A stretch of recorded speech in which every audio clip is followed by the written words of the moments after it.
get filled, we are seeing those wait times coming down. Further supplementary?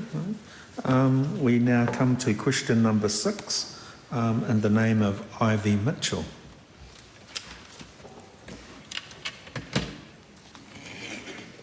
Thank you, Mr. Speaker. To the Minister of Education, how does the government plan to provide students with access to greater mental health support? The Honourable Chris Hipkins. Last year, the government announced a 4-year counselling in schools program, putting community-based counsellors into 164 primary, intermediate, area and small secondary schools in 8 regions across the country.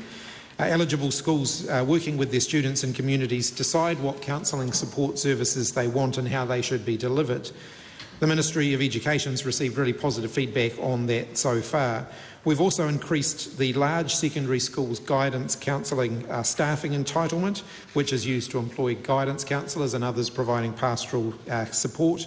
And the Mana Ake program is being expanded to a wider range of schools, and that provides mental health and wellbeing support to children in years 1 to 4.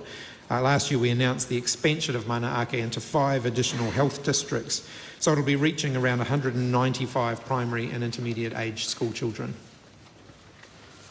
Supplementary question? Supplementary question. How will the government make it easier for youth to access trained psychologists via their school? As I indicated in my answer before, the Mana Ake program is making sure that we're getting specialist counsellors within primary schools.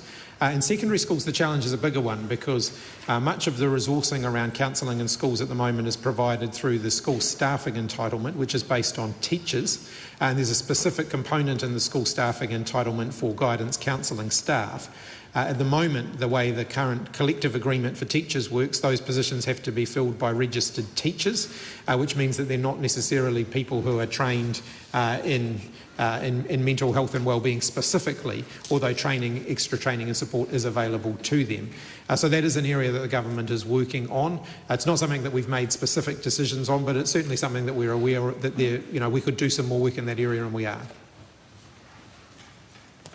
Further supplementary?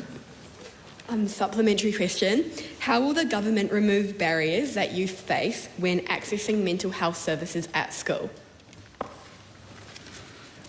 The programs like Mana Ake for primary school students is making a difference already, making sure that we have other forms of support available at school, including nurses in schools, is also helping enormously, because some of the things people want advice about are things that nurses can help with. And in addition, the Minister of Health has also been working to make sure that mental health support is available through primary care, so through visiting your local GP practice as well, and that is freely available. So there's a lot of work happening across government to make sure a range of different mental health support is available to our young people. We come to question number 7 in the name of Taisa Hape.